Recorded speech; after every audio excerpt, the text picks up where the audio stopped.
Bismillahirrahmanirrahim. On continue avec les ressorts de torsion et cette fois on va présenter les ressorts de forme spirale. On les voit ici. Ils sont fabriqués à partir d'une bande d'acier enroulée autour d'un axe central interne et l'extrémité libre est attachée à un boîtier. Ils sont reconnus dans leur utilisation en horlogerie. Ici, il s'agit de l'entraînement d'un balancier d'horloge. On voit les oscillations du ressort spiral dans les deux sens. Leur force de rotation continue et l'absence de friction leur donne un grand large éventail d'applications. On les trouve dans les équipements de moteurs mécaniques, dans les dispositifs de contrebalancement et dans les systèmes de rembobinage, comme sur le mètre ruban. En fonction de leurs applications, ils sont produits à partir d'une variété de matériaux différents en fonction de leur application, qui comprennent le plus souvent l'acier inoxydable.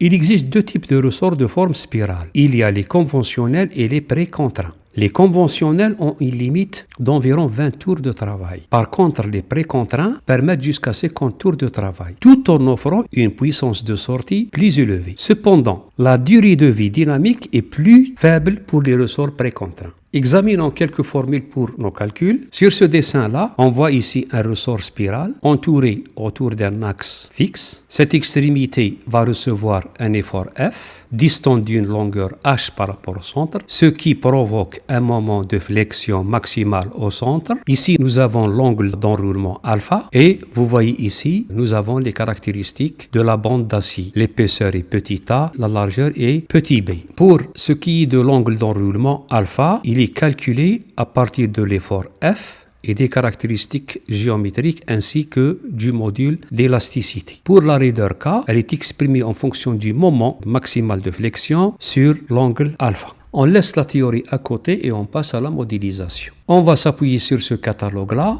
Nous avons un ressort de forme spirale avec les caractéristiques géométriques. On va commencer par la première caractéristique qui est le diamètre petit d qui est de 10 mm. Et pour réaliser ce type de ressort, nous aurons besoin en premier de réaliser la spirale ou bien c'est la courbe de base et par la suite passer aux branches, la branche intérieure qui va vers l'axe intérieur et cette boucle ou bien cette branche extérieure. Et par la suite, on va générer de la matière par ajout de matière ou bien par balayage pour faire apparaître la bande d'acier d'épaisseur B, de largeur B et d'épaisseur petit t. Pour définir ou bien pour faire sortir cette spirale, on doit s'appuyer sur le diamètre intérieur de l'axe qui est de 10 mm et aussi du nombre de spires. Et du coup, vous voyez ici sur le dessin, il n'y a pas de pas, il n'y a pas de diamètre extérieur. Alors, on doit les déterminer par calcul lors de la modélisation. On passe à la fenêtre graphique. Je vais m'appuyer sur le plan de dessus. Je vais insérer une esquisse, celle du diamètre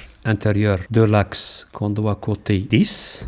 On doit insérer une spirale autour de cet axe-là. La spirale, elle se trouve sous l'icône hélice et spirale sur l'infobulle. Là, vous avez l'hélice et spirale. Nous avons l'habitude de travailler avec ces options-là. Maintenant, on va passer à la spirale. Là, nous avons par défaut quelques valeurs qui ne nous intéressent pas. Le pas, nous n'avons pas de pas. Par contre, le nombre de révolutions, j'ai 8. L'angle de départ, là, nous avons le point de départ. Examinons notre dessin. Notre point de départ se situe là, au-dessous de l'axe. Je dois changer cette valeur. On va commencer par 0. Voilà, c'est le point de départ. Le sens des aiguilles du montre, il est correct. Je dois zoomer au mieux pour faire sortir les autres caractéristiques géométriques ou bien les autres dimensions. Bon, pour déterminer le pas, je dois passer par un calcul simple. On va s'appuyer sur notre dessin. On va zoomer un peu pour voir. Alors, vous avez cette valeur R qui part du centre jusqu'au centre de cet anneau-là. Sur la base de cette valeur-là, on doit soustraire la moitié de la valeur B, celle du crochet, et on ne va pas oublier l'épaisseur T qui est de 0,7 mm. C'est-à-dire la moitié de T et la moitié de B, on va les soustraire de la valeur R pour déterminer le rayon extérieur de notre spirale. La valeur R, elle est de 29, la valeur B, elle est de 3,7 et l'épaisseur, il est de 0,7. On va faire un calcul. De mon côté, je l'ai déjà réalisé. Le pas, il doit être de 1,05. Et voilà la valeur du diamètre extérieur, elle est de 26,8 mm. Une fois cette spirale est paramétrée, on va la valider. Nous sommes sur une courbe spirale. Tout simplement, nous sommes avec une courbe sur un plan de dessus. On va convertir cette courbe en esquisse. Pourquoi? Pour pouvoir travailler sur cette esquisse et ajouter les autres éléments qui nous manquent, les branches intérieures et la boucle extérieure. Comment on va faire ça? On va s'appuyer sur le plan dessus. Je vais insérer une esquisse, je vais me baser sur l'hélice et je vais convertir. Voilà. Là, nous sommes avec l'esquisse numéro 2 qui est extraite de cette courbe-là. Là, nous sommes pas avec une courbe, nous sommes avec une esquisse qu'on doit terminer avec les deux boucles. Je termine la première boucle, mais avant tout, je dois examiner sa valeur. Petit a, elle est de 3,5 mm. Je reviens ici, je prends l'outil ligne. Là, j'ai un accrochage. Je cote cette valeur-là. Elle est de 3,5 mm. Je valide. Je vais ajouter ici un rayon ou bien un raccordement. Je vais choisir au hasard 0,7 sur ce point-là. Visiblement, c'est correct. Je peux valider ça. Je vais encore ajouter l'anneau. Pour l'anneau, il a un diamètre B de 3,7 et nous avons la valeur C. Elle est de 5, mais il faut faire attention, là, il faut soustraire le rayon. Donc, on va commencer en premier par ce demi-cercle-là. C'est-à-dire, on va prendre, par exemple, un arc tangent. Voilà. Pardon, qu'est-ce que j'ai fait? Donc, je prends un arc tangent. Voilà, c'est correct. Je dois de côté. Son diamètre, il est de 3,7 sur 2. Je vais lui ajouter cette branche-là, c'est C, moins le rayon. C, c'est 5. Je vais ajouter une droite horizontale que je dois coter ici. C'est 5 moins, je vais ouvrir une parenthèse. Notre diamètre, il est de 3,7 que divise 2. Je ferme, je vais valider tout ça. Nous avons une esquisse qui est extraite de la fonction de spirale. Je passe à l'isométrie et je vais réaliser tout simplement une fonction de bossage ou bien d'extrusion. Je vais me baser sur cette esquisse-là.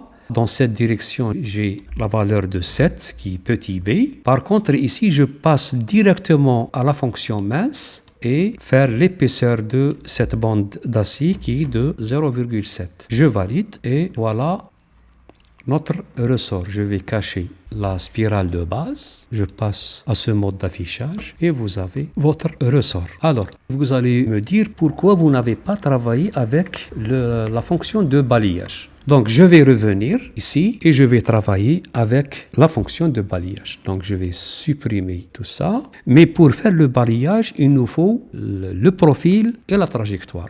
On va considérer ça comme trajectoire. Il nous manque le profil. Pour le profil, on peut le dessiner sur un plan et puis le balayer sur cette courbe-là. Donc, il faut créer un plan qui va contenir ce point-là. Pour ce faire, il faut insérer un plan. La première référence, je dois signaler ce point. Et la deuxième référence, je dois lui dire qu'il s'agit du plan de face. Vous voyez que le plan que j'ai créé là, il est en gris ou bien en bleu. Là, il passe par ce point-là. Il est totalement contraint, je le valide. Voilà. Sur ce plan-là, je vais le mettre normal à notre vision et je vais dessiner tout simplement mon profil qui est un rectangle. Je vais passer par un rectangle par son centre. Je vais accrocher le point du centre et je vais coter. Cette valeur, elle est de 0,7. Voilà, mon esquisse, elle est totalement contrainte. Je passe à l'isométrie. Vous voyez la disposition. Je vais cacher ce plan et je passe directement à la fonction de balayage. Là, le profil, c'est mon rectangle et la trajectoire, c'est cette trajectoire-là. Et vous avez le balayage qui est passé. Je vais cacher cette hélice. Et notre ressort est réalisé par balayage. On laisse le ressort spirale à côté et on va passer aux barres de torsion. Les barres de torsion sont constituées par des profils généralement cylindriques ou creux, en acier trempé et revenu. Elles sont fixées aux extrémités par des têtes polygonales ou bien par des cannelures, comme c'est le cas ici. Ce type de ressort, ils sont classés avec les ressorts de torsion. Ce type de ressort s'utilise dans les dynamomètres, dans les accouplements élastiques ou comme ressort de suspension. On va voir ça sur ce catalogue-là. Là, nous avons la barre de torsion qui travaille entre le châssis du véhicule et les autres éléments en mouvement. Voilà la disposition de la barre de torsion avec les cannelures et la fixation sous un véhicule. Ces têtes-là, ou bien ces cannelures-là, sont faites par roulage ou par usinage. Et parfois, ils sont refoulés dans des matrices. Les barres sont ensuite protégées contre l'oxydation. On les appelle aussi les stabilisateurs dans les véhicules. Leur rôle principal est d'équilibrer les charges et rétablir l'équilibre en reportant sur la roue la moins chargée une partie de la surcharge de l'autre roue. Examinons quelques formules pour les calculs. J'ai réalisé cet assemblage. Là, j'ai le support ou bien les paliers qui sont fixes. Là, j'ai l'assemblage de ces cannelures à l'intérieur de ce support-là. Et là, nous avons introduit une bague pour permettre la rotation de la barre. Ces deux paliers ou bien supports sont éloignés d'une longueur L. La barre, elle est de diamètre D. Là, nous avons un bras de levier de longueur A. À son extrémité, on va agir avec une force F, ce qui va produire un moment de torsion dans ce sens-là. Suivant cette force, cette barre va se déformer avec un angle alpha. Nous avons la contrainte de torsion tau, c'est-à-dire la contrainte de cisaillement par torsion, qui est exprimée à partir du moment de torsion et du diamètre de la barre. Et la déformation, ou bien la valeur qu'on peut atteindre avec cette déformation, elle est exprimée par cette formule-là. Pour ne pas rendre ce tuto plus long et ne pas se pencher sur le dessin des cannelures, car ce n'est pas notre préoccupation pour le moment, je vous laisse en description les fichiers de l'assemblage de la barre de torsion au format SolidWorks 2023. C'est juste le principe de fonctionnement. Enfin, j'espère qu'on va se retrouver avec la suite de cette série de ressorts que je n'ai pas encore clôturée. Je vous souhaite une agréable journée et merci encore pour votre attention et à bientôt.